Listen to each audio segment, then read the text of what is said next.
protests, the signage is "Kill Trump, Death to Trump," and it's now focused on hurting him. The information, the intelligence out of Israel, I mean, it's not new that there's now how many assassination attempts have we seen towards the president from Iran, but now you see the populace looking at targeting him.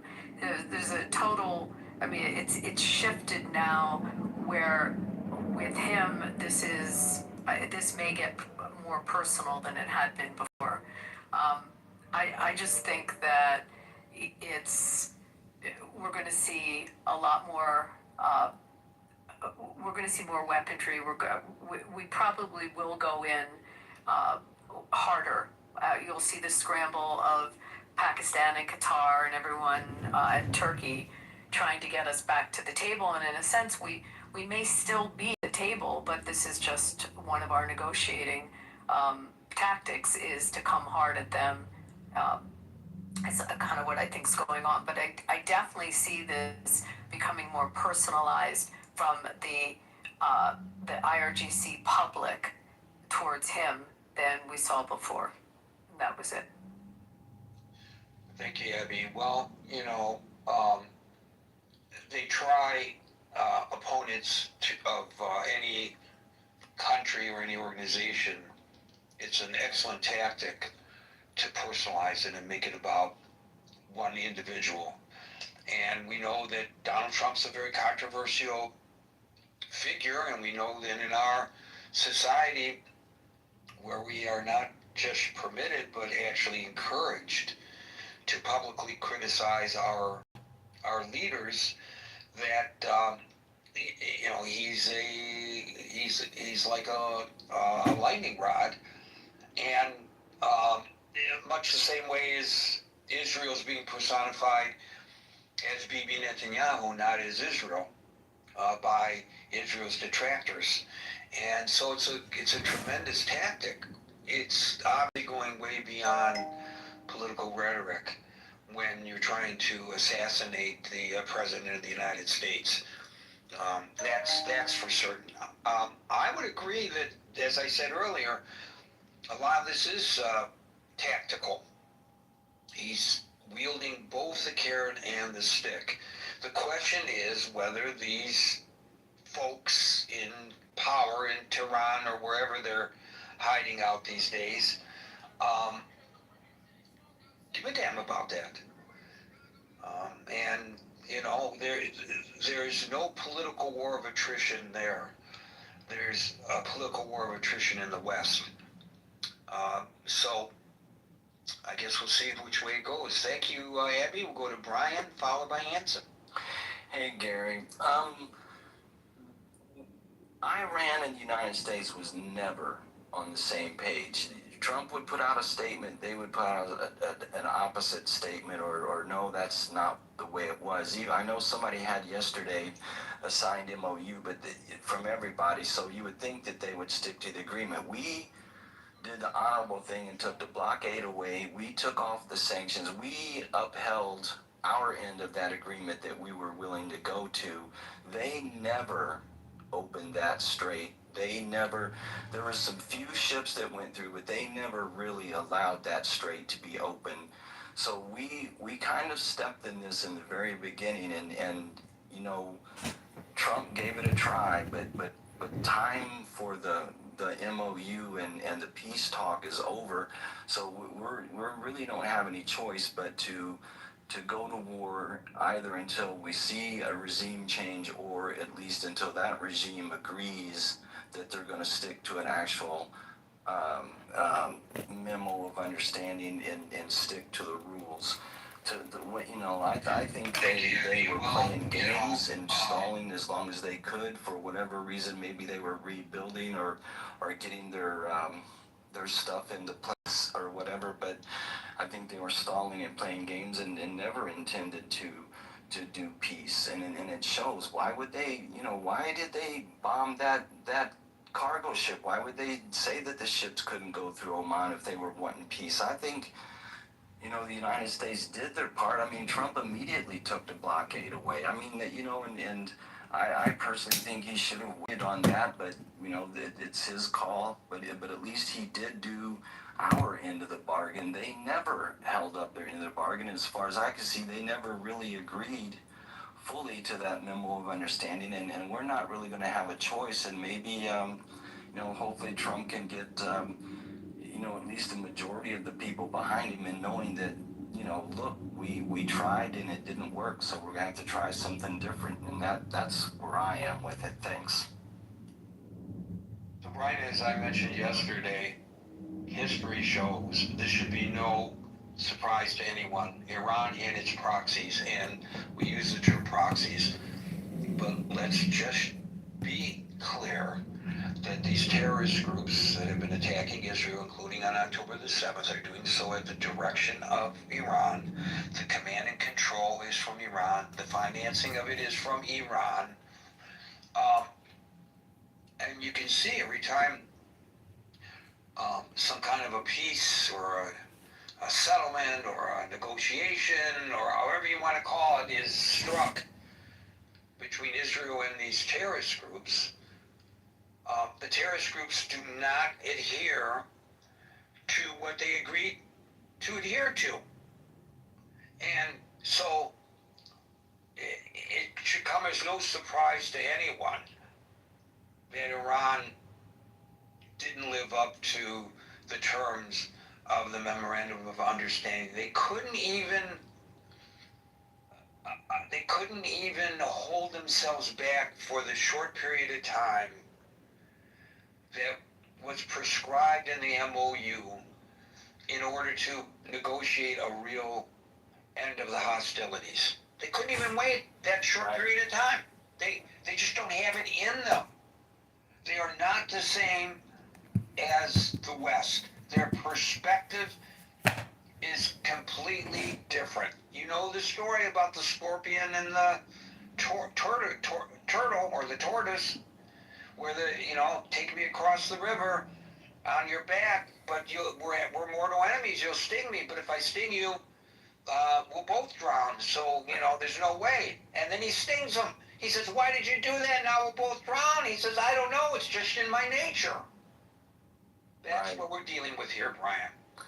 Well, one other quick thing I was going to say, too. I read a story this morning that there was also some strikes on Iran that were not claimed by the United States, and I was wondering if you knew what other Gulf states... I do not know who was responsible for that, and as I was told yesterday, if a source told me who was responsible for that, I'm just saying what somebody told me. I don't know what I'm talking about. So maybe I should just keep my mouth shut when I get information.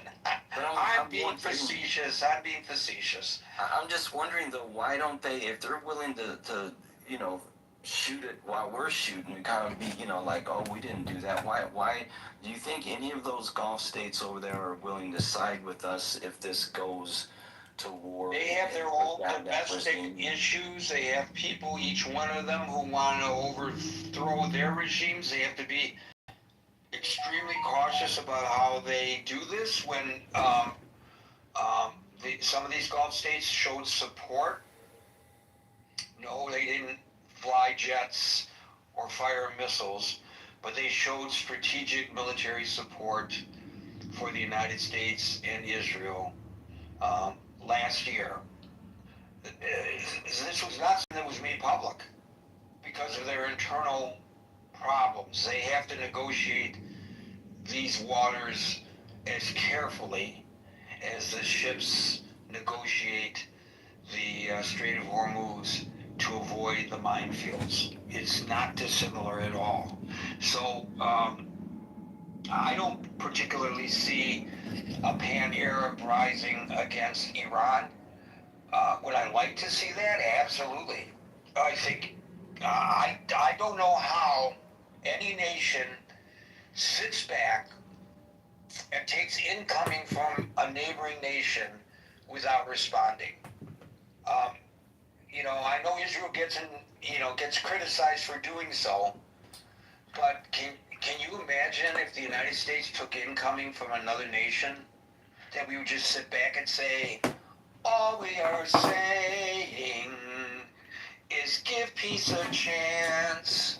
You know, that's not the time to sing that song, which I actually love. This is a time when you use your military might and you call on your friends to help you. You can't allow for this kind of bullshit. So I'm with you, Brian. I wish they would, but I don't see it in the foreseeable future. And by the way, as you all know, I accept the fact that I can be wrong. And in this case, I hope I am.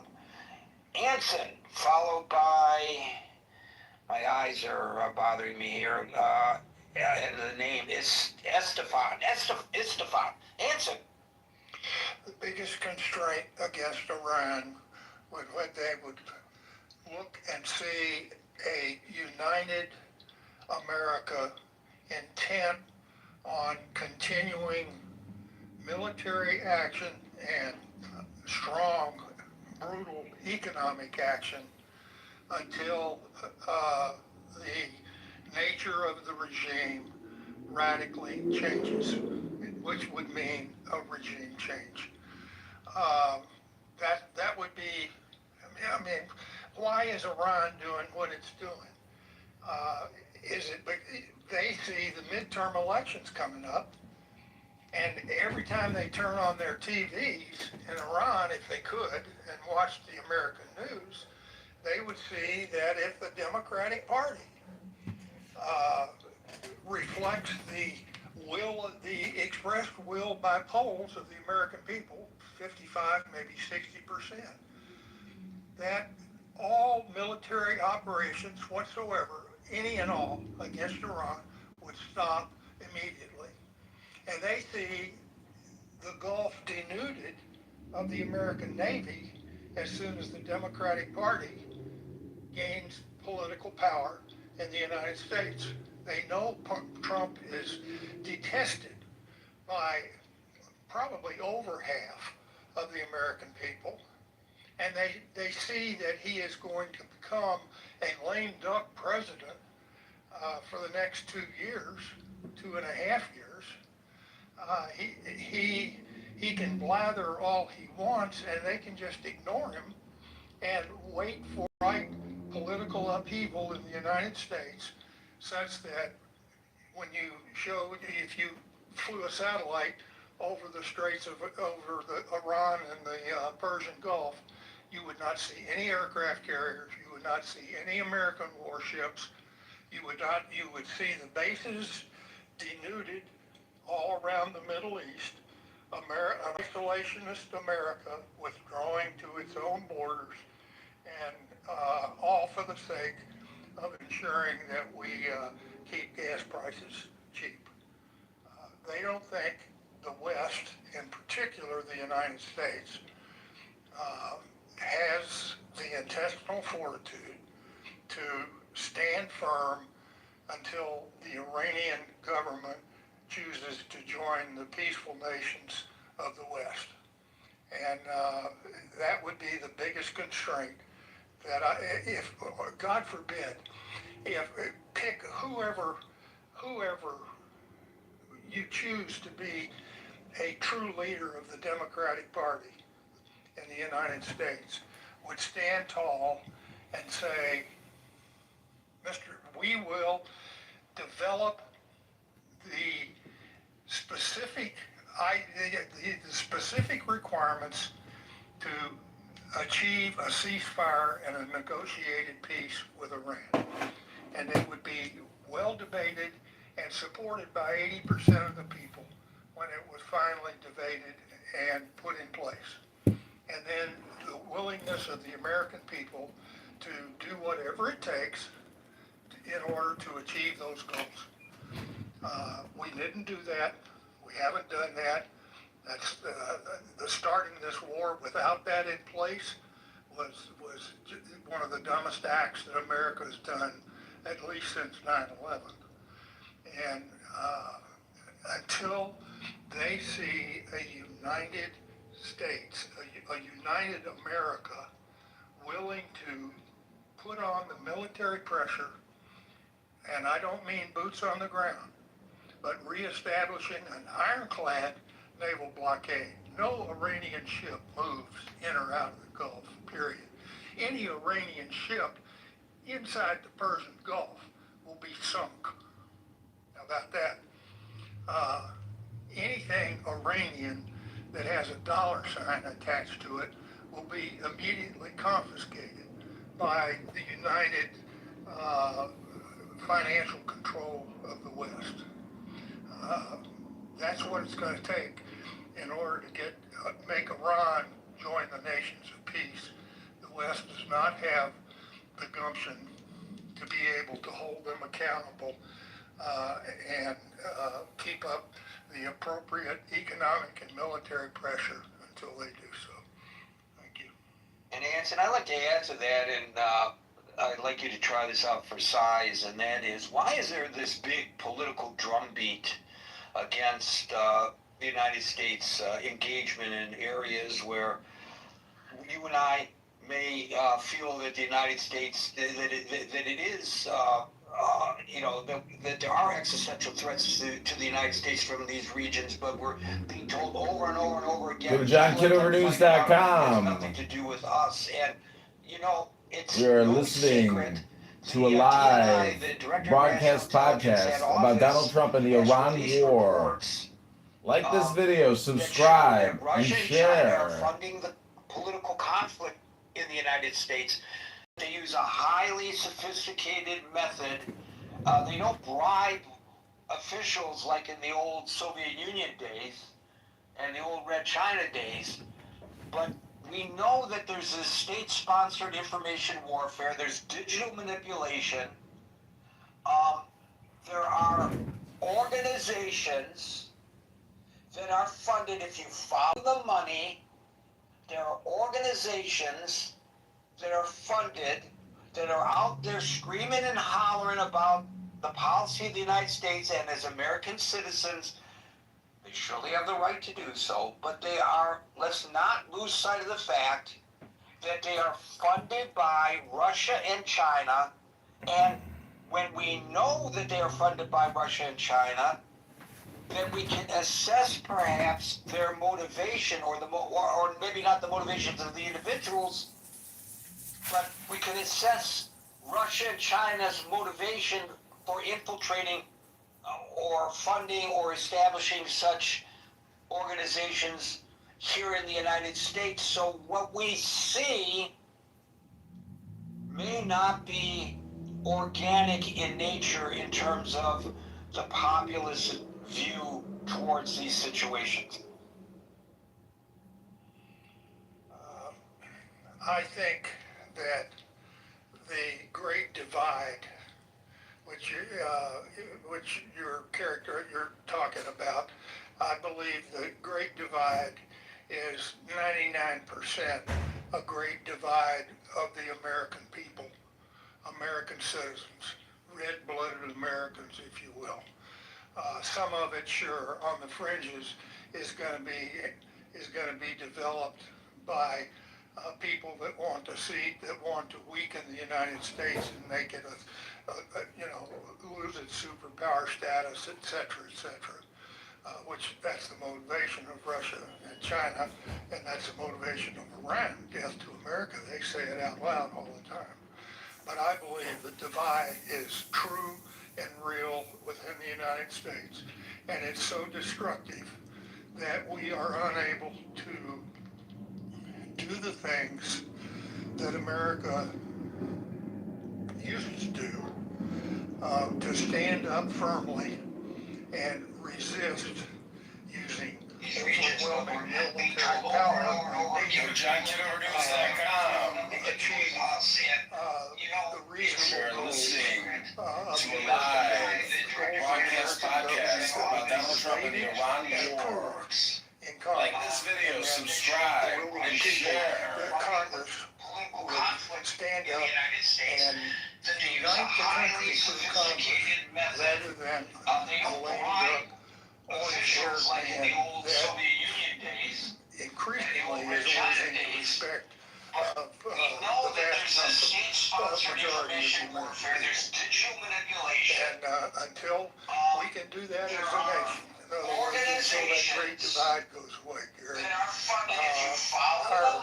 opponents are going to do everything that they can to continue to perpetuate it and make it even deeper and wider. The policy of the United States and as American citizens. Well, as you know, I am fond of quoting somebody that you are old enough to remember as well, but most people here probably are not. The cartoon strip character, when we used to have cartoon strips in newspapers, when we used to have newspapers, Pogo was fond of saying, I have met the enemy, and he is us. And that's exactly what you're saying. This is us. It is not you being influenced by Russia or China that are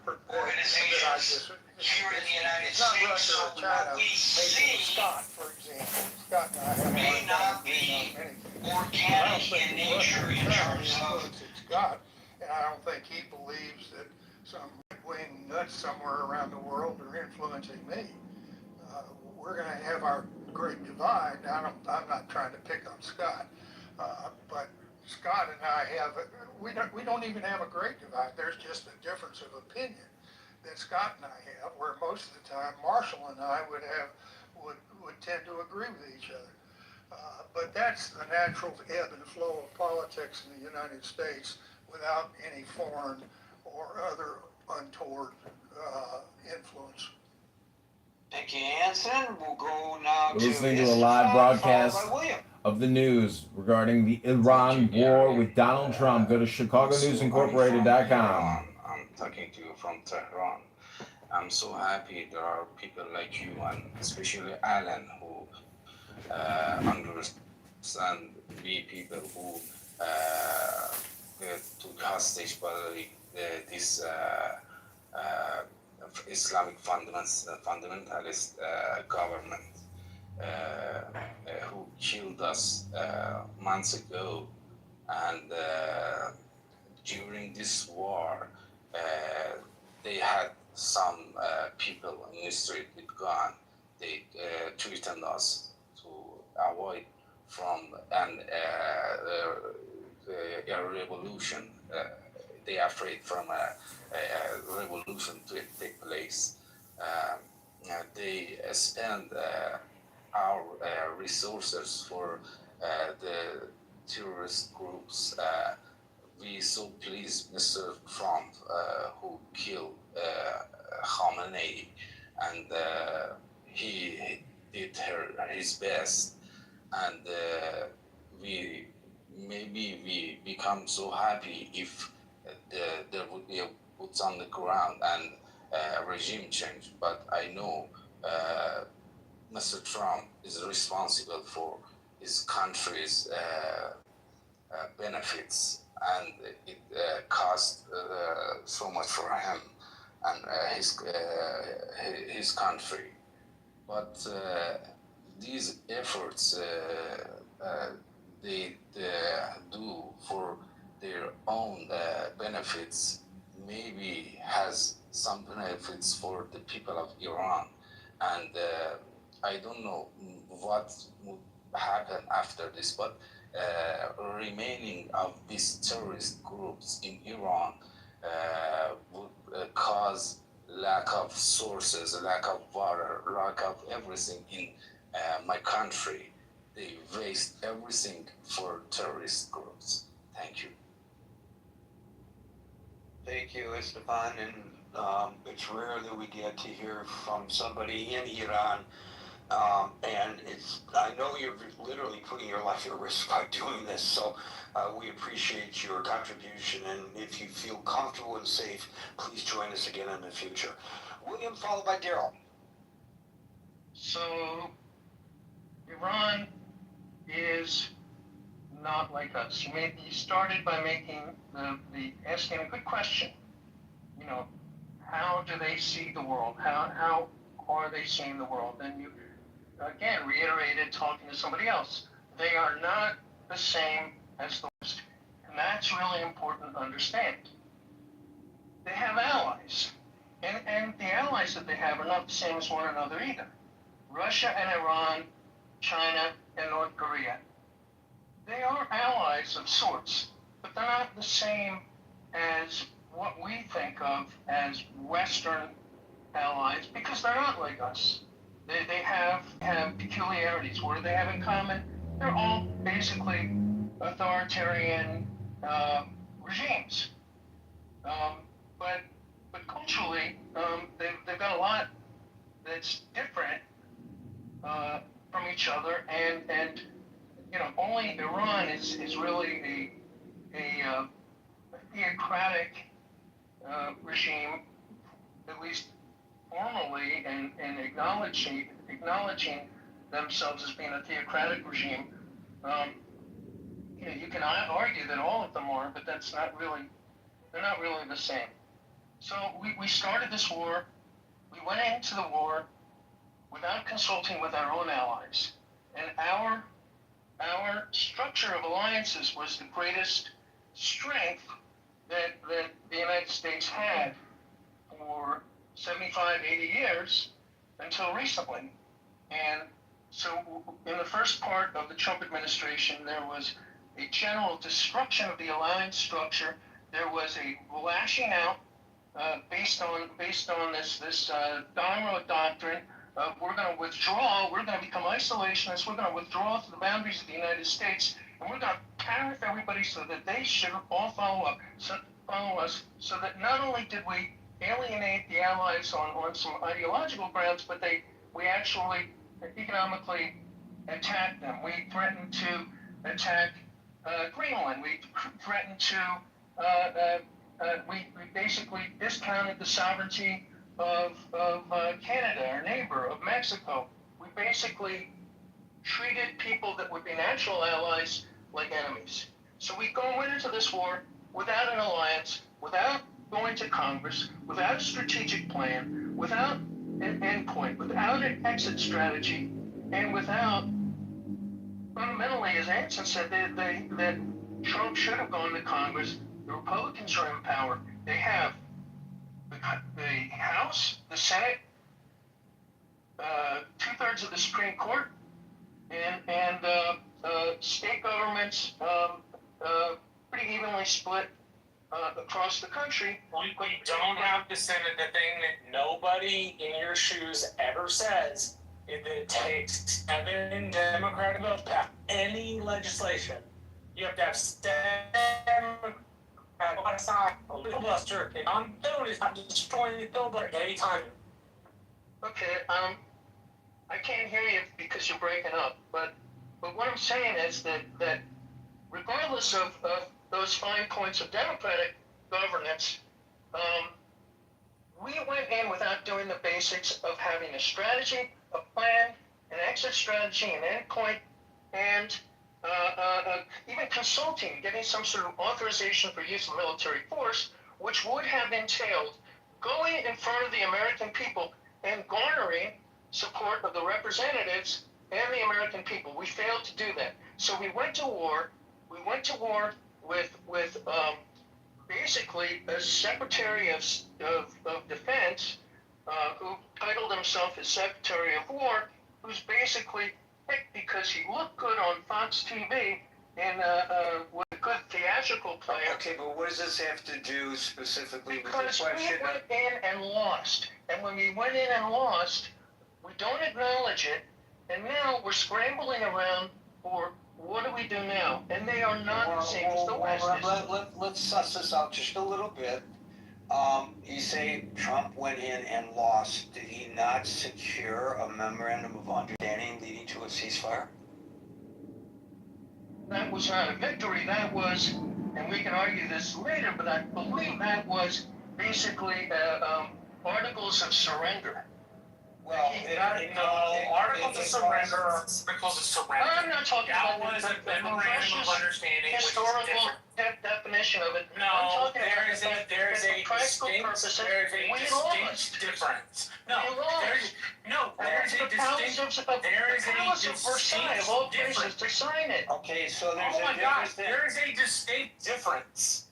There's a distinct difference between signing something that is a losing thing and signing a memorandum of understanding. Simply because you don't like Trump doesn't mean you have to portray every little thing as a loss, William. Well, I agree with Gary that we need to see the world through their eyes. And I don't think we saw the world through their eyes. Okay, so I want to go back to the question that I was trying to ask you there, William, and that is, so you see it as a surrender, but did not the memorandum of understanding, the agreement was that they would open up the Strait of Hormuz? I think the memorandum. I think it was. They never opened up the Strait of Hormuz. I didn't ask that. The question I have specifically is, wasn't there an agreement on the part of Iran to open the Strait of Hormuz?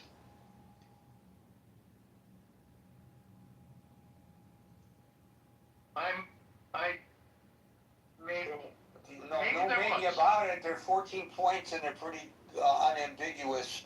If you read the memorandum of understanding, they agreed to open up the Strait of Hormuz. They agreed to not impede the flow of, the transit of commercial shipping in the Strait of Hormuz. I'm not arguing whether they affected the agreement. I'm saying the agreement was reached. So if you take it on its face value, setting aside your agreement that we need to do a better job of understanding their mindset, and I think we're both in agreement it was almost predictable that things would work the way they are working right now.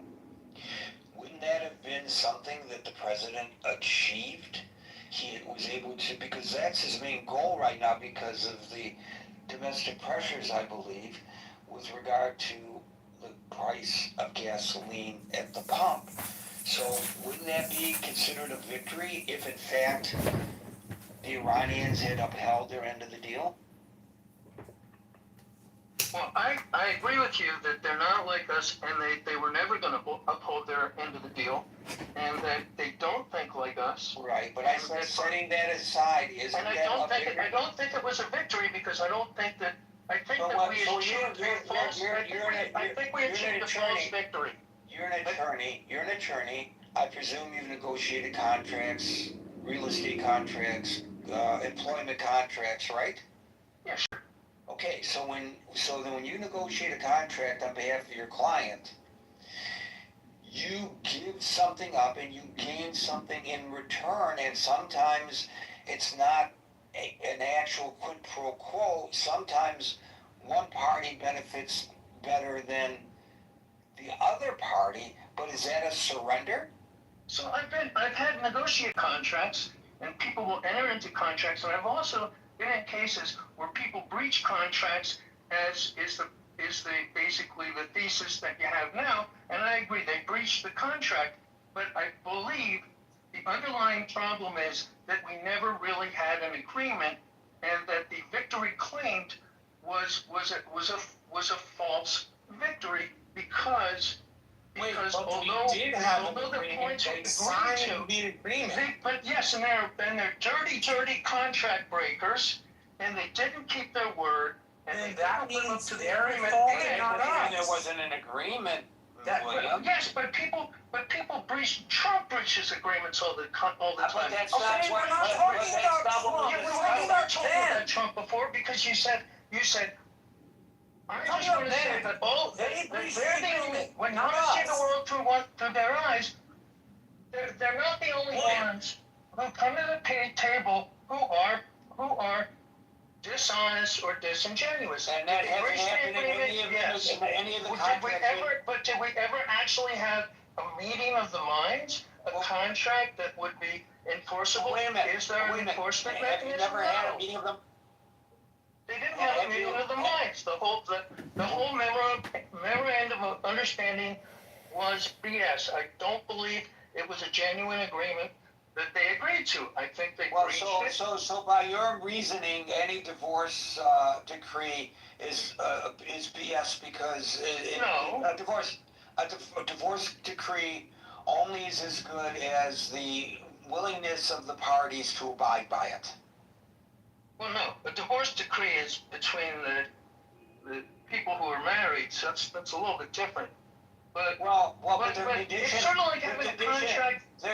There are conditions of divorce decrees, and you and I both know, and you don't have to be an attorney to know this. Because Take it out of divorce and just stick to the real estate. Do people break real estate contracts? Sure, people break real estate contracts. Okay, so there was no agreement. There was no agreement there. I think the memorandum of understanding to use your analogy, if I renege on my agreement to pay my mortgage payment, then you got to go to court. Right, and in this case, the court was the president dropping bombs on 90 sites 2 nights in a row. That doesn't mean that there was a surrender. All right, let's forget the surrender, but was there an agreement? Because apparently it wasn't an agreement. We signed it. All right, so they're dirty contract breakers. Now the agreement's What's broken. an agreement? What Is it are a you meeting going to do of the about it? minds? Was there an offer? Was there an acceptance? Can we go through it? Yes, there was an agreement. Yeah, okay, you're right, Abby, there's an agreement, but one side was insincere about the agreement. Well, okay, we know that. And they didn't. You're saying there was, whoa, let me just, And now we all agree that they broke the Are you saying there was an anticipatory repudiation, William? We all agree that they've broken the agreement. William, hold on. Abby asked you a question. William, Hold are on, you saying Abby, there was an anticipatory repudiation in this agreement? No, I'm saying that the agreement at its inception was just a dodge to cut. William, was that you? Because I didn't mute you. I didn't. Trump was not sincere about achieving victory in the first place. And let me finish the sentence. No. That is not the point. That is not the point, William. Was there an anticipatory renege on the agreement or not? Because you're blaming Trump for something that the Iranians did themselves. And I don't understand why. It's not that difficult to figure out. I don't have to be a lawyer to figure out they broke the damn agreement. Because they don't think enough about us and the agreement. So that we actually believe it wasn't So it's there. You can work reasonably, you can work backwards. Did they have an agreement? It was an agreement that they were willing to. Great. Dude, your hatred of Trump is clouding you from being honest. You are not being honest. You're being dishonest. Yes, they have an agreement. They have an agreement that both sides were not going to follow. Okay, we're going to move on because you're obfuscating the issue that we're discussing. But I just want to point out. Let me give you a real life example of a person who took a position at a relatively small company, legal documents, and he was testimony. It was pledged to him in writing by the president of the company, who hired him, the president of the company, that upon severance, he would receive certain stock options to the company. And the severance ultimately came. But by that time, this guy wasn't president. A new guy was president. So he says, I want to claim my stock options. This guy said, I don't know anything about this. Well, the contract predates your arrival here. You're going to have to talk to the CEO. It's a small company, so he was able to walk into the CEO's office.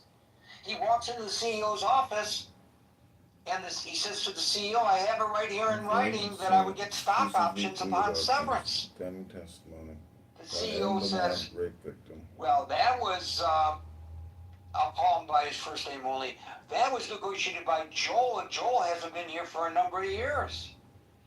but it's a binding contract. And he said, sue me. Well, the cost of suing him was more than the amount of money he potentially would gain from the stock options, so he left with his tail between his legs. It happens. It doesn't mean there wasn't an agreement, but there was no desire or anticipation by this company to live up to the agreements.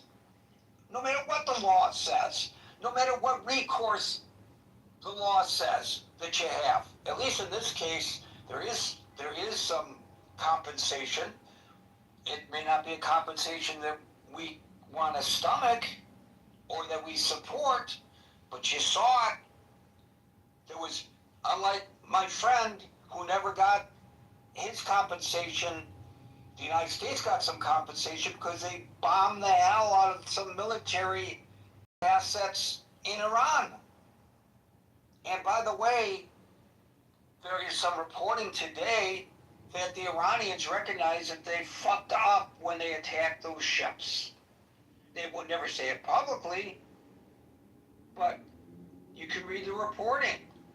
And you can agree that its reporting is accurate, or you may agree that it's inaccurate, because I guess reporters, I was told yesterday, shouldn't be believed if they don't reveal their sources, and that's fine, by the way.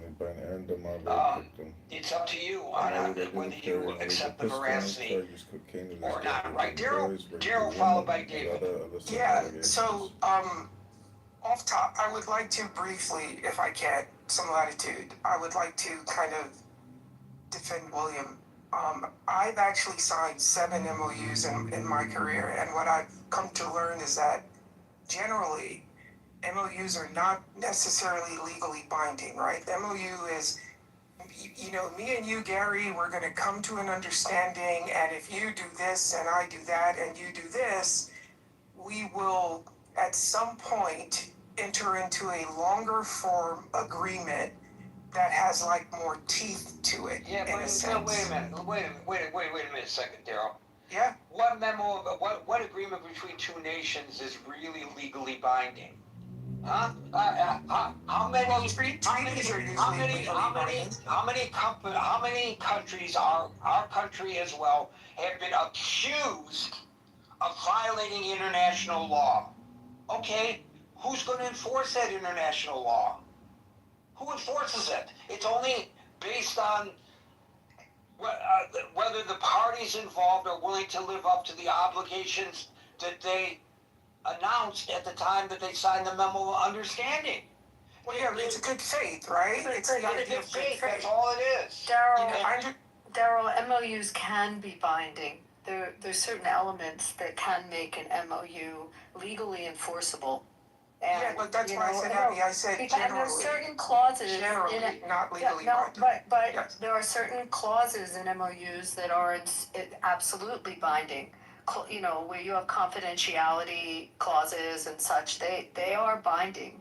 And if you have a clear intention of the parties, and it essentially covers contractual elements, you can have it legally enforceable. So I just want to tell you, it's not a truthful statement to say that they are not enforceable. See, but that's not what I said. I said they are generally, I use very specific words, I said they are generally not legally binding. I didn't say they are never legally binding. I didn't say they can be legally enforceable. Okay, well, generally. And it varies from state to state as well. Generally is like the operative word that I'm going with, right? I'm only talking about what William was saying. And it's a figure that I write down on at a napkin in a restaurant. I don't know why we're arguing about this. I really don't. I don't understand this.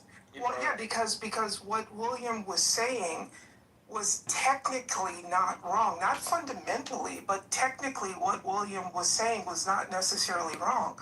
That was the only point I was trying to make.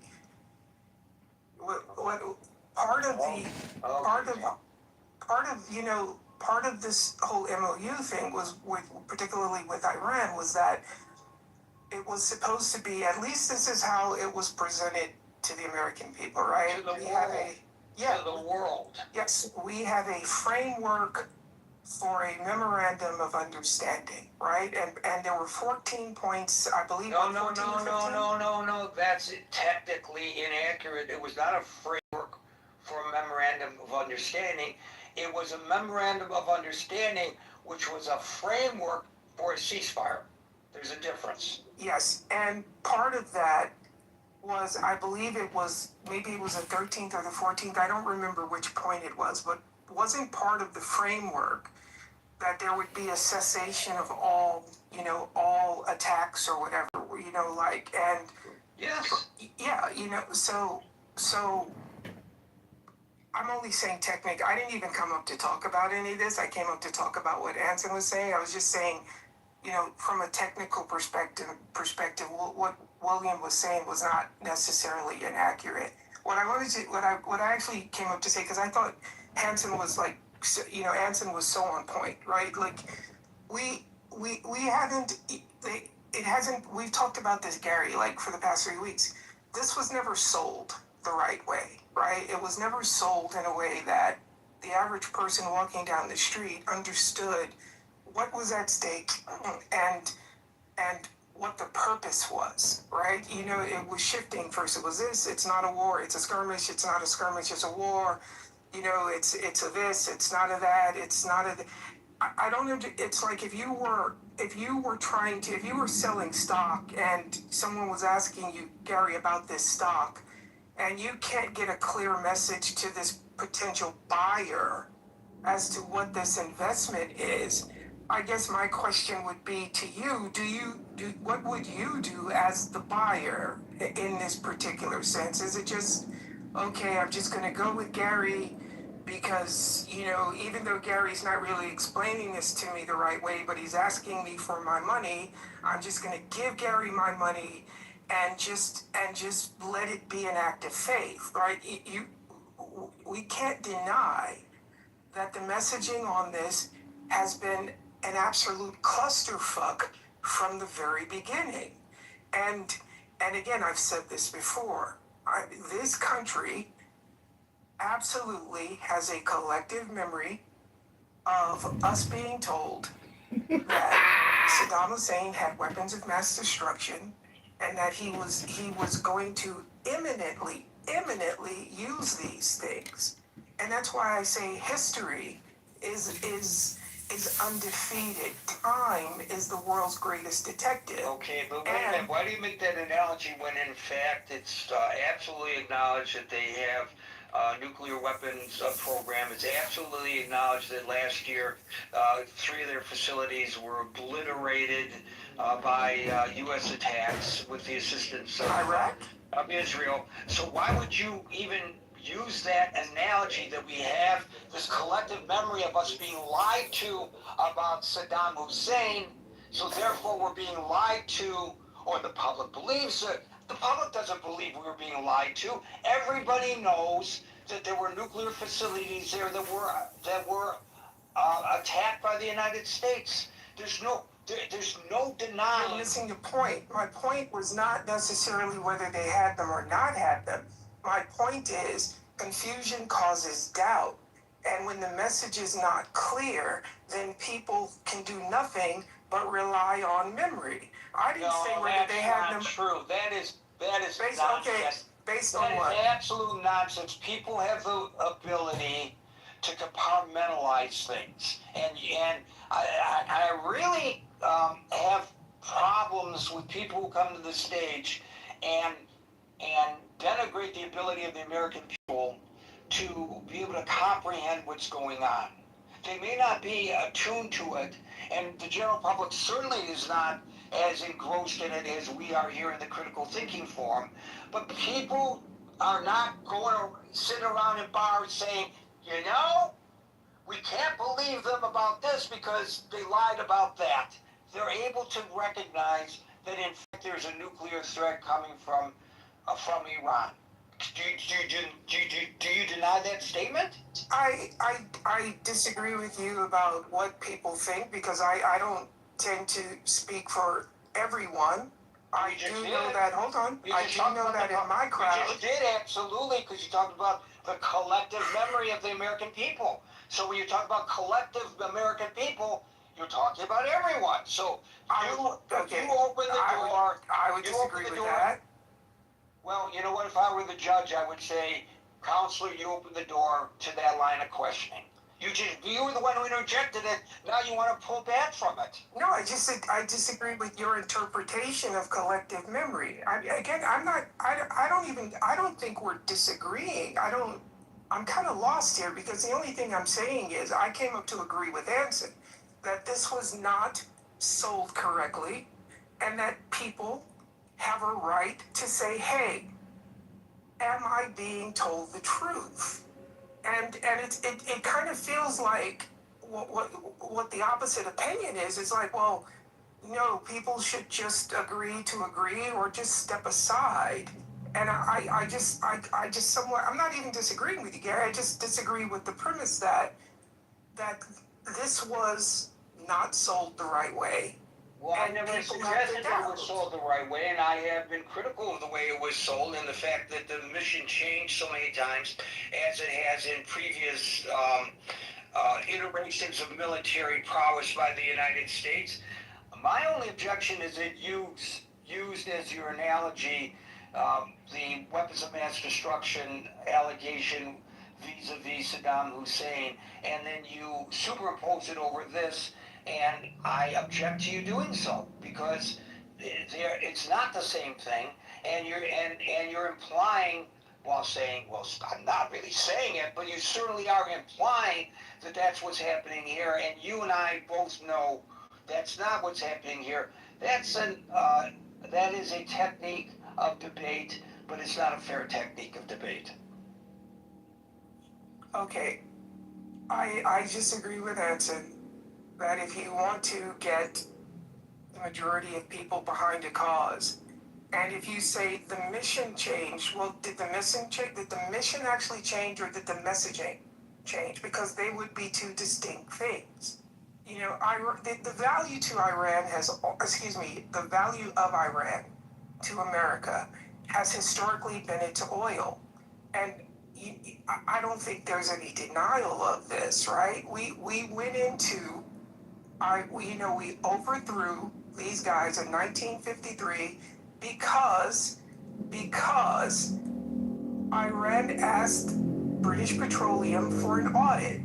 Churchill and the CIA led a coup that overthrew this government. And like Malcolm X, I'll shut up now, but Malcolm X, when JFK was killed, he said the chickens come home to roost. And I think sometimes I agree. Sometimes the chickens come home to roost. Is that what happened when he was killed? Did the chickens come home to roost then? Say that again. Malcolm X was assassinated as well. Did the chickens come home to roost then? Yeah, you could absolutely say when he started talking, when he found out about those women having babies, yeah, the chickens came home to roost. Interesting. Thank you, Daryl. We'll go to David, followed by Home. Yeah, Gary, great room so far. Appreciate the dialogue here. We always want to obviously come from the position that we're pro-American, that we want to see our country succeed, particularly the level of import that this region has imposed on the world. But that doesn't appear to be what's happening. It appears that we have a triangulation of issues that aren't resolved, and Iran obviously has the upper hand with the leverage. Now you can say we can continue to bomb them into oblivion, further maybe sowing discord amongst its own people.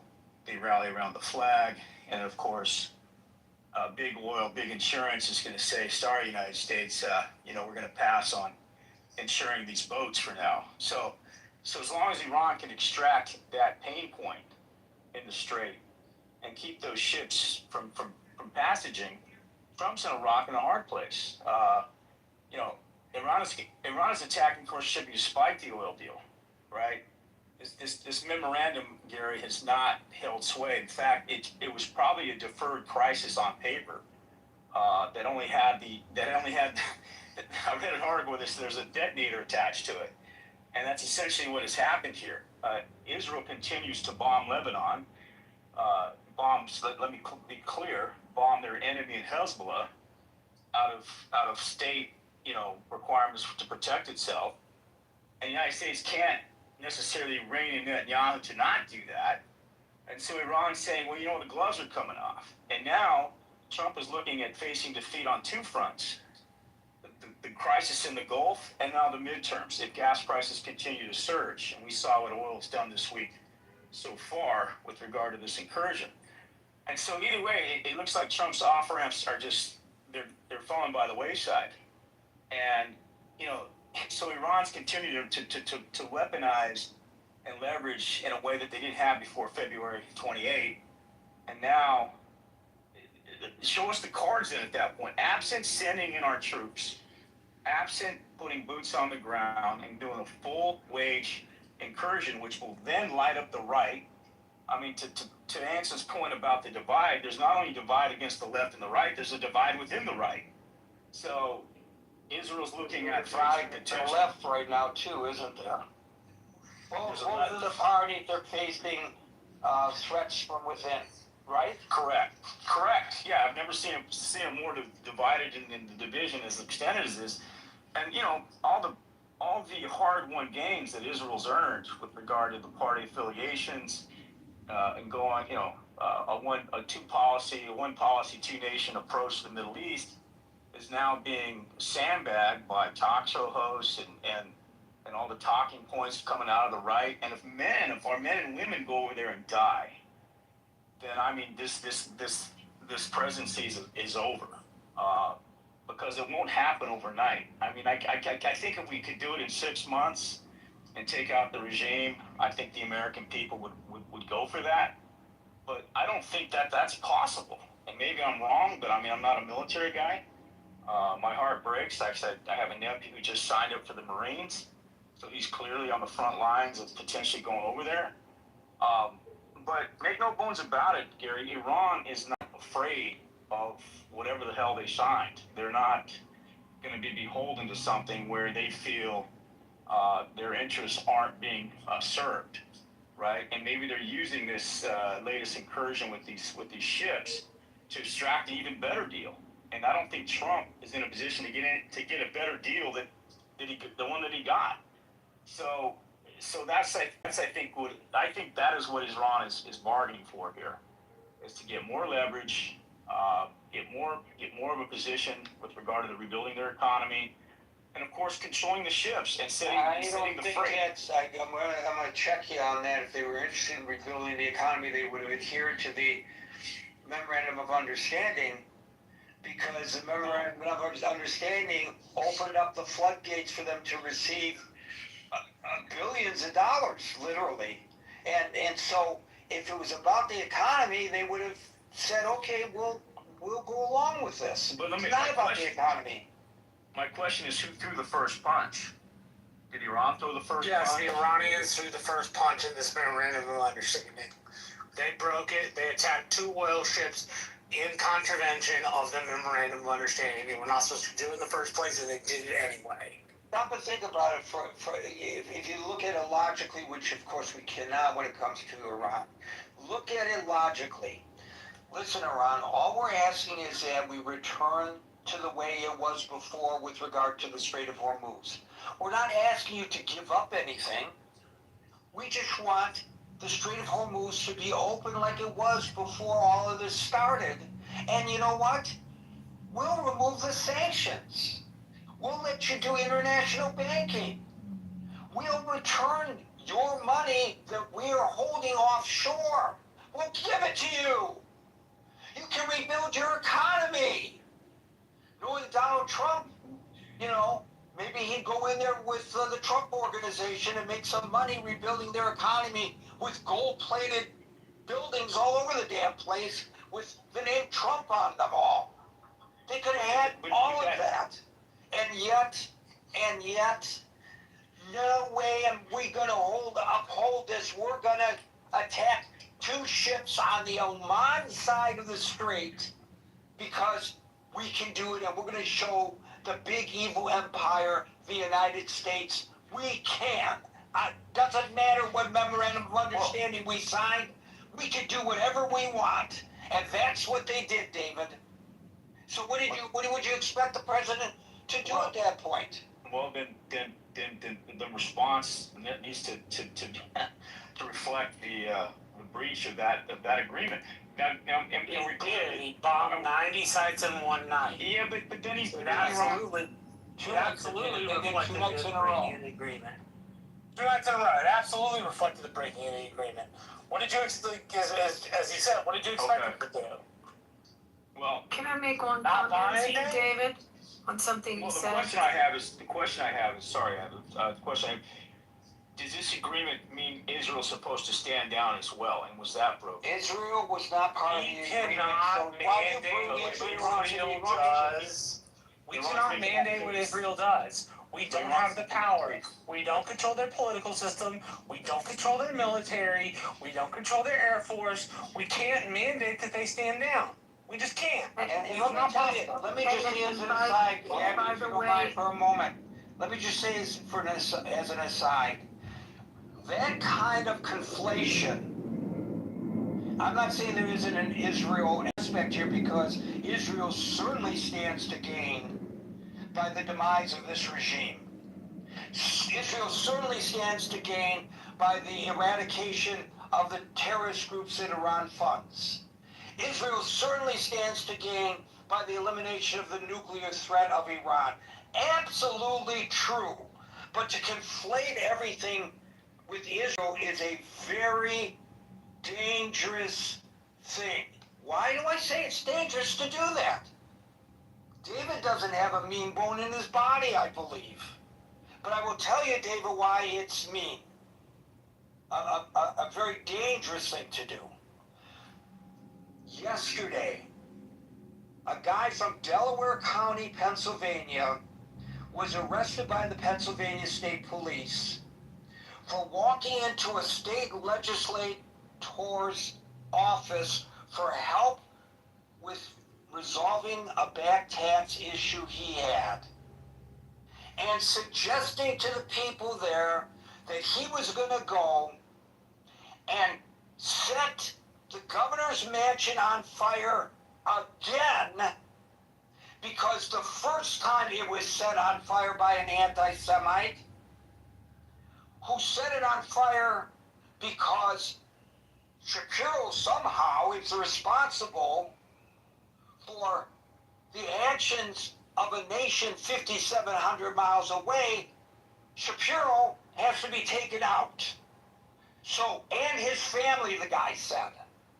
So he's going to go back there and set that mansion on fire again and finish the job the first one did, get rid of Josh Shapiro and his family, as if the governor of Pennsylvania, because he's a Jew, has anything to do with the policies of Israel, whether you agree with those policies or disagree. I'm going to call bullshit from now on anytime somebody says he's doing what Benjamin Netanyahu told him to do. Nobody tells Donald Trump what to do. Some people say that's really a great part of his personality. Some people say he's an egomaniac and he should park it and listen to his advisors when they tell him what he should or shouldn't do. But I think we can all agree, whether we adore the man or whether we hate the man, nobody tells him what to do, much less Bibi Netanyahu. And so let's not conflate something that doesn't really exist here.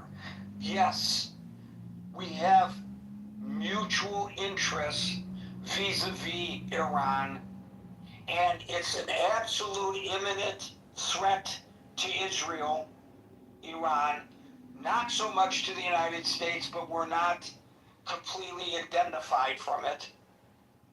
But that does not mean that we are doing Bibi Netanyahu's bidding here. And, you know, I'm not making that claim. No, but I'm trying to explain to you, by conflating the two in the manner in which you did, you're putting Jews here in the United States in danger. Not you. I'm just saying, when people do this, they put Jews in the United States in danger. Because every one of these attacks on the Jews, the claim is they're attacking the Jews because of what's going on. What about the babies in Gaza? What does a Jewish person walking out of a synagogue in Brooklyn have to do with the babies in Gaza? Do I know whether he supports the Israeli policy or not? I don't know, and it's none of my business. And even if he does support it, what does he do? They take a referendum of the Jewish populace in the United States before deciding what they're going to do over there? Does anybody really logically believe that? So I'm calling bullshit on the analogy and merging the two issues. There's an overlap, yes. Yes, there's an overlap of interests. But on at least 2 and maybe 3 occasions that we know of, the President of the United States picked up the phone and called the Prime Minister of Israel, the leader of a sovereign nation, and said to him, "What the fuck do you think you're doing?" That's an exact quote from the President of the United States to the Prime Minister of Israel. So to suggest that that Prime Minister is telling the President of the United States what to do is absolutely absurd. No, but I never made that argument, by the way. No, I know you didn't say that explicitly. But the optics of a Prime Minister of Netanyahu making many visits to the United States to meet with Trump and all that, it provides, unfortunately, these ignorant talking points. Okay. Let me call him up right now. Hey, BB, if the optics of this are bad, BB, don't come and talk to the President of the United States, BB. Can I say something to David for a second? David, you also made a comment about talk show hosts, that Israel has to worry about what U.S. talk show hosts say. I need to quote Golda Meir, one of my favorite quotes, and she said, "If we have a choice between being dead and pitied and being alive with a bad image, we'd rather be alive and have the bad image." So much for the talk show hosts. It's a sovereign nation trying to stay alive and not be annihilated by the threats coming out of Iran. Right, and to my point, these talk show hosts, I'm not so much concerned about what they do in terms of impressions of Israel. Israel's going to do what Israel needs to do. A pox on them for ginning up hatred against Jews in the United States. Absolutely. That's my concern about the talk show hosts. Now, you're going to blame that on Bibi? Because if Bibi wasn't attacking in Gaza and in Lebanon, these talk show hosts wouldn't have the fodder to turn the populace against the American Jews? Come on. And that's the line of reasoning that's out there. And it's got to be challenged every time that it is made, in my opinion. And that's why I've devoted almost 100% of my writings, if you've noticed on my social media, to this issue, protecting the Jews. Because they're under unbelievable duress in the United States of America and around the world in the diaspora. Yeah, absolutely, Gary. I don't fault you at all for your campaign. I think it's very timely and necessary, and more journalists need to take to the airwaves and the internet to do that.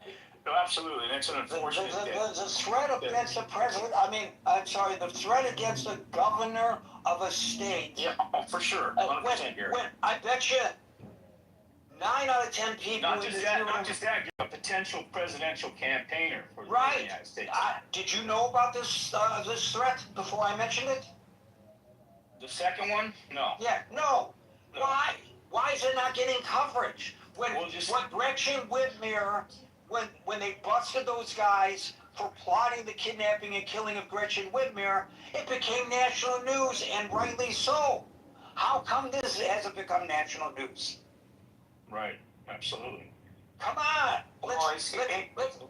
let's call it for what it really is. I'm not blaming you for the problems of the Jewish people at all, David. Thank you. I appreciate it. No, I know you're not. I appreciate that. I know you're not. Okay. All right. Well, those are my points. Thank you for letting me speak, and hopefully the others can have time to say what they need to say. Thank you, David. Let's go to Homer, followed by Philip.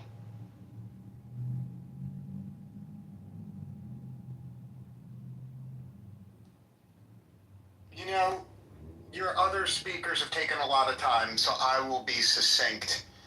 I think Iran has had every opportunity for peace, and they've provided clarity by continuing to attack the world. And I'll be the only person on this stage to predict the regime will be overthrown, they'll be washed away by history, and no regime will deserve it more. And I'm done speaking. You just want to trigger Marshall by using the term succinct. He's the person I got it from, which is why I don't like it. Oh, come on. Come on. Just because you and he may not I know. Philosophically. It's a really petty thing. Very petty. It's as petty as the president. All right, let's move on from that very succinct discussion between Marshall and me and go to Philip, followed by Amir. Hi, Gary, thank you very much. I just want to, about this MOU and some of the discussions in the room last night when somebody actually read the wording of the MOU. And when it comes to the Strait of Hormuz, I think it said something about making the best effort to keep it open, which of course brings me back to the point that there's a lot of factions in Iran, and there's some people that's heavily opposed to any kind of peace negotiations. And I think it might be difficult to keep the people that actually signed that MOU responsible for what happens in the Strait of Hormuz. Therefore, the wording, their best effort. But of course, the United States is quick on the trigger, and like was mentioned, 90 sites was struck by missiles. Also, just of course, it made me think of the fact that with great power comes great responsibility. And of course, it might be argued that some in Iran might see the United States as an existential threat. I mean, it was the United States which plotted and then assassinated the Ayatollah, was it not? And half of his family, which of course begins violence. So when the Ayatollah is being buried, I don't know, to me, those people shouting those, horrible things. But I mean, it's what, there's a difference between what you hear and what you actually see. What's actually happening. So I think, people are not like water, just like in the United States, there's many different opinions and factions, and it's the same in Iran. And there's people like Stefan who spoke earlier who was thanking Donald Trump and no for the assassination. Whereas there's other people that's willing to take up weaponry and try and shut the whole process down. So I think it's a really difficult situation. I think that there must be some kind of negotiated peace. One should never give up hope on that. I think religious fundamentalism carries some blame, and education and a proper example, and not always to answer violence with violence. Sometimes, as we can see, it is definitely not the answer. And some of the rhetoric, like we had this, that Iranian people were made by God to show other people how evil people are. That's not the rhetoric which provides a good outcome in terms of wanting to have peaceful negotiations, and people just a little bit. You know? Anyways, that's what I wanted to say. And thanks, as always, for this room. Philip, I think that your comments about the cause and effect for the chance deaths to Trump and the threats to assassinate him are void of history. Alan, are you listening? Yes, sir, I'm listening, and I'm okay, not. I'm gonna say something. I'm gonna say something in Farsi, and I'm probably gonna mispronounce it. I'm gonna say March Bar Carter. You want to say? Mark Bar Carter. What did I just say in Farsi? You said death to Carter. Death to Carter! Mark Bar Carter. This Death to Carter! I hope the rest of the Were they not shouting death to Carter outside the U.S. Embassy during the Iranian? They were doing it in Arlington, Texas, in the UTA. What are you talking about? Thank you very much, Alan. Thank you very much. But I hope, let me make one wish. I hope 99.9% of the world, they think like Philip. Because he thinks we are dealing with a bunch of angels. He was pissed off because I said 99% of these people, they don't care about human lives whatsoever. If they did, they wouldn't burn 7,000 of them people in the bazaar of city of Rasht, which is on the border of Caspian Sea, Philip. I hope you heard me. And you want to sit down and talk to these people, negotiation. Yes, peace talk. You sit down, talk to the peace, it shoot the son front of the father, and they make the father 75 million toman pay to get the body for the bag, and the bullet hit his son and it killed him. You want to sit down on the table and negotiate with these people. Thanks to you. I hope the rest of the world think like you. We will be living in the heaven. Back to you. And remember, as Alan sometimes mentions, he hasn't mentioned it today, their governmental philosophy, which is a theocratic philosophy, is to spread this around the world, starting with Europe. That's not an opinion, that's a fact. Amir. I just want to say that I'm here in South Africa, if I would want to share the atrocities that can occur, I mean, it would be shocking to all of you, but I don't, because I want to have hope for a world where we can live in some kind of negotiated peace. So I'll go out with, all we are saying is give peace a chance. And as I said when I first sang it, that's one of my favorite songs. But you and I, Philip, can negotiate a peace. If we're having an argument, you and I can negotiate a peace. Why? You and I are reasonable people, and we will say, well, it's to the benefit of both of us to resolve this. This regime does not think the way Philip and Gary do. Amir. Hi, Alan. I just wanted to just basically confirm what you just said about charging for bodies. This has not changed one iota from 47 years ago, when they actually shot people and then they charged for the bullet. So this regime is very, very consistent in what Alan has just said. I just wanted to confirm that. My next point is regarding what you said, Gary, regarding the issue that the Jewish people are facing in America.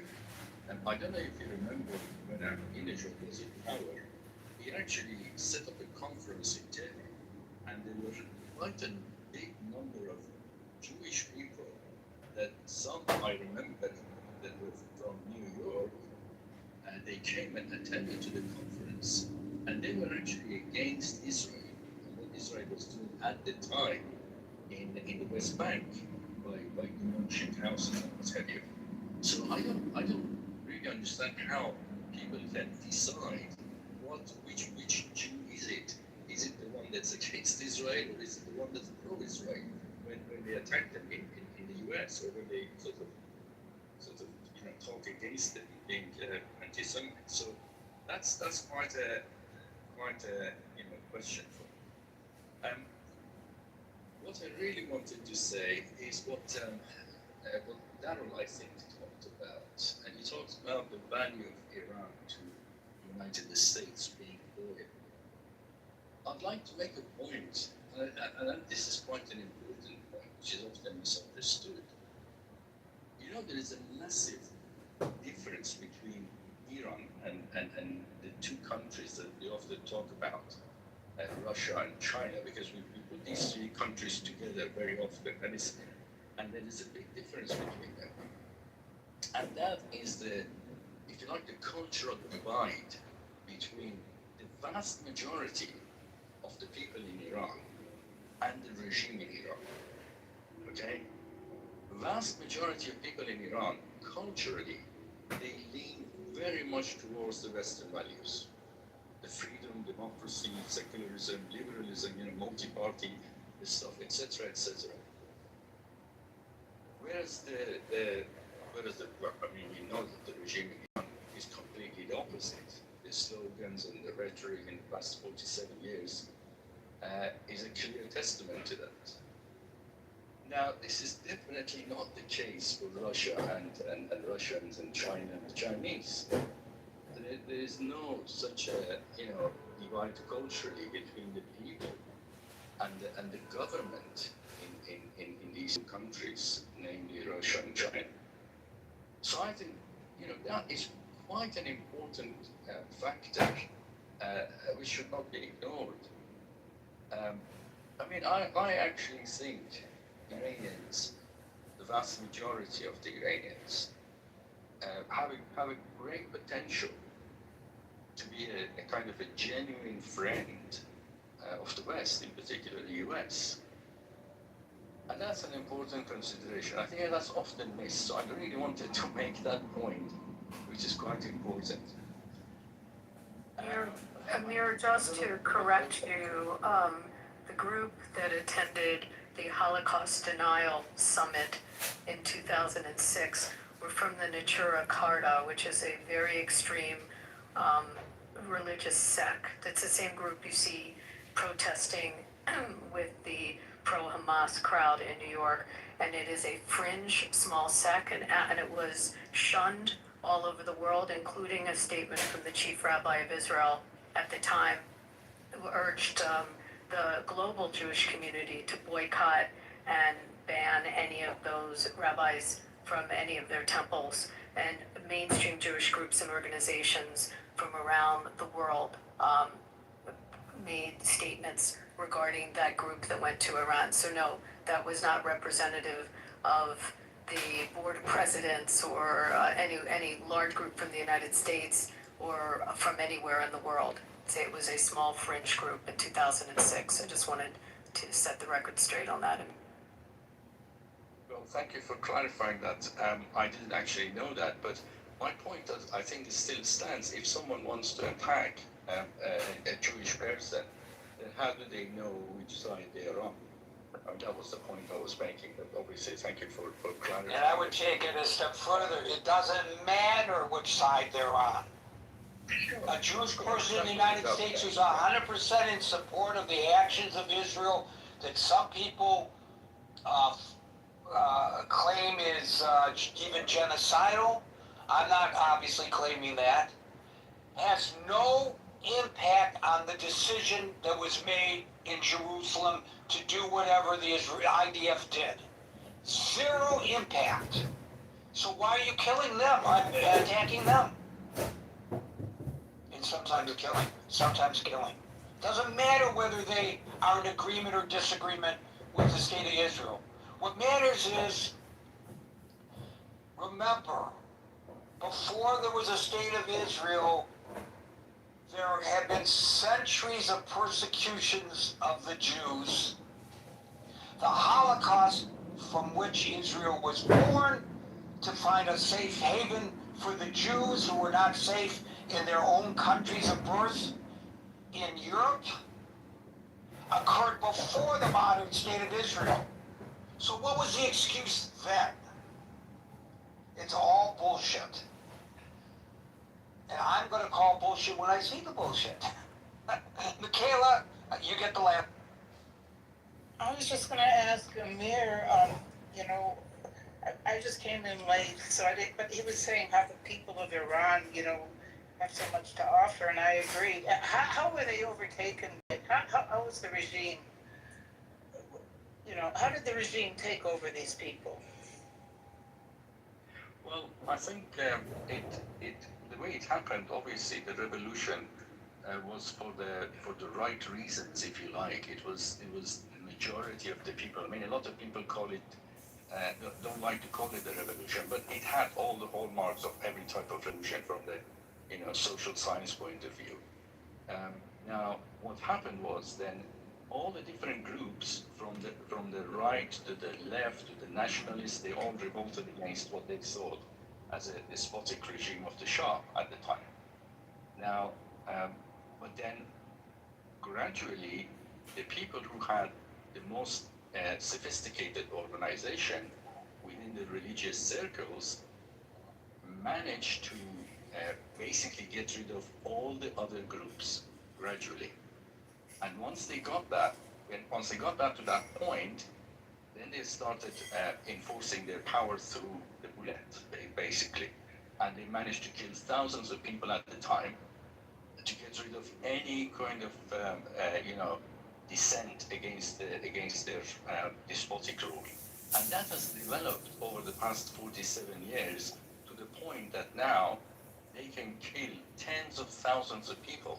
They can machine gun them and still get away with it. I mean, it's amazing that the world community doesn't call it a genocide when something like that happens. And yet in Gaza, for example, they can call it a genocide. So, it just mind boggles, basically. Amir, do you have any hope for Reza Pahlavi to have some influence or to help his people? Or do you have any hope for that? It certainly has a quite a lot of following, both in Iran. I mean, I'm personally a Republican, but I'm more than happy for Reza Pahlavi to lead the opposition in terms of what is offered. In fact, to be honest with you, when he talks, he almost comes across as a Republican himself, because he doesn't necessarily believe in royalty. I mean, in a royal household. Yeah. Yeah, that's my answer. Yeah. Okay. Thank you. Yeah, he seems to have, people have backed off. They've given up on him, or they've given up on the people. It's, there was a lot of hope at first for another uprising. Yeah, I think the problem with that is that is a classic problem of too many chiefs and not enough Indians. There are a lot of groups which are in terms of the Republicans within the Iranian diaspora, there are about 20 or 30, and each one of them have got their own little sort of groups. And the sort of solidarity that was expected to be created around Reza Pahlavi, unfortunately, didn't happen. No. Because he's sorry. Yeah, I thought that there would be infighting within Iran, but there's infighting in the diaspora. Well, that's what happened. That's exactly what happened, yes. Yeah. That's too bad. Very bad.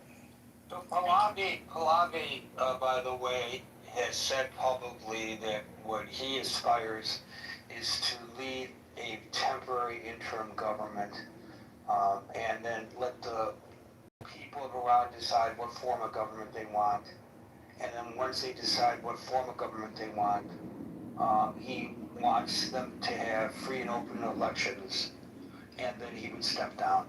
He has no desire, as Amir says, at least publicly, of maintaining some royal ascension as had been the case before. Right? The problem, Gary, was that Donald Trump decided that he would choose someone from inside Iran to have a deal with. I think, and he basically dropped Reza Pahlavi, and that was a mistake. He said that, but that doesn't mean Iranian give up on him. See, the reason, Gary, he said that, it is because the propaganda machine outside Iran, they are financially well up to above them head. They don't hesitate to spend millions of dollars just for being these to do this. They use this thing outside of Iran. They says, look at the Afghanistan, look at the Iraq. If America attack us, the Taliban, they're gonna destroy you. This is the scare tactic they use, this regime use in Iran. The same thing is outside. So Reza Pahlavi is a lot smarter than this. And he says, that's what he says from the beginning. He says, I am just the source, can pass your word in the 7 language I know to the rest of the world. I can sit down with the delegate, I can sit down with the government, I can bring your voice to them and tell them, this is all I'm trying to do at this moment. When we go, and then he set up the temporary plan for changing the regime. There won't be any vacuum involved. And then he says after that it's up to the people. You go to their groups and freely vote for whatever you want. If they decide me as a king, I'll be glad to do it. If they want me just to go sit on the corner of the street in Tehran, and if they have an alarm and sell ice cream, I will go do that. That's what he said. I don't know how clear he can be, but the propaganda machine grab a word and switch it